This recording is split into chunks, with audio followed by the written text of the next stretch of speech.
Welcome to Growing in Grace. We're in the book of 1 Corinthians. My name is Sal, and I'll be sharing chapter 12, which is about spiritual gifts.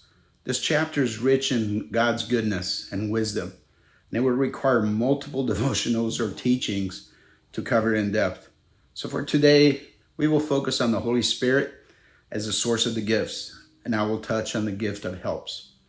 Now this chapter, all 31 verses, is broken down into two key parts: instruction regarding the Holy Spirit and the gifts he gives, and then about instruction regarding diversity and unity in the gifts of the Spirit. When we look at verse 4, it speaks of diversity of gifts, but the same Spirit as the source of them all. While verse 6 speaks of God's working in different ways, but it's the same God who does the work in all of us. There is indeed a diversity of gifts, yet only one giver who works through the diverse gifts. The gifts are diverse, the ministries are different, and the activities are diverse. But it's all the same Spirit, the same Lord, the same God doing the work through the gifts, the ministries, and the activities. It is the one and only Spirit who distributes all these gifts. He alone decides which gifts each person should have.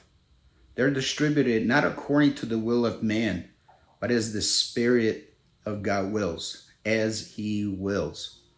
Though the manifestations of the Spirit are given as the Spirit wills, the believer still must receive them with faith. He distributes and we receive, and the receiving and exercising of the gifts is often very natural.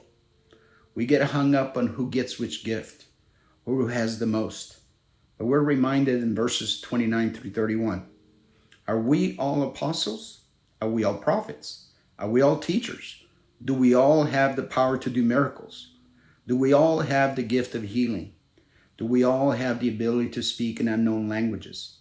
Do we all have the ability to interpret unknown languages? Of course not. And he closes in 31.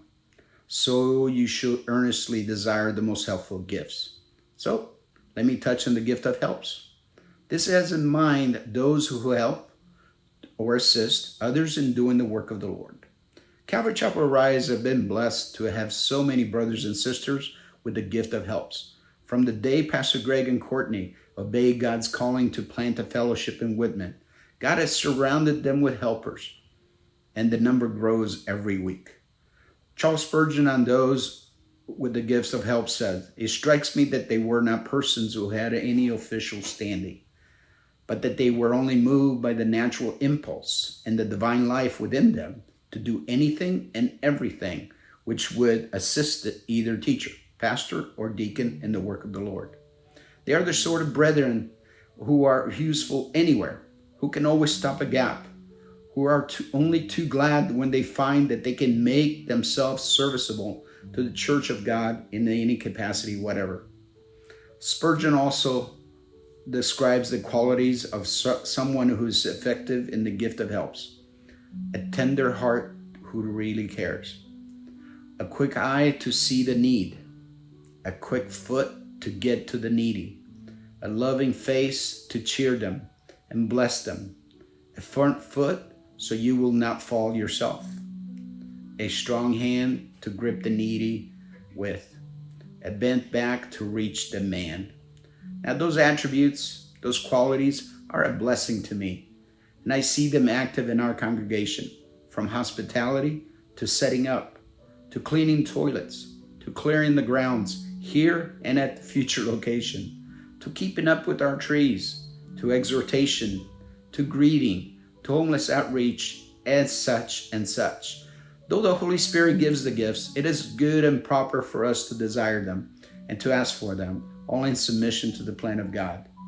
The gifts are merely ways we can express and receive love from God and love to one another. They are the containers. And what is in the container? Love is as far from more important. We are containers of His love, and that should be our focus. Spend more time in 1 Corinthians 12. Absorb His gifts and have a blessed day.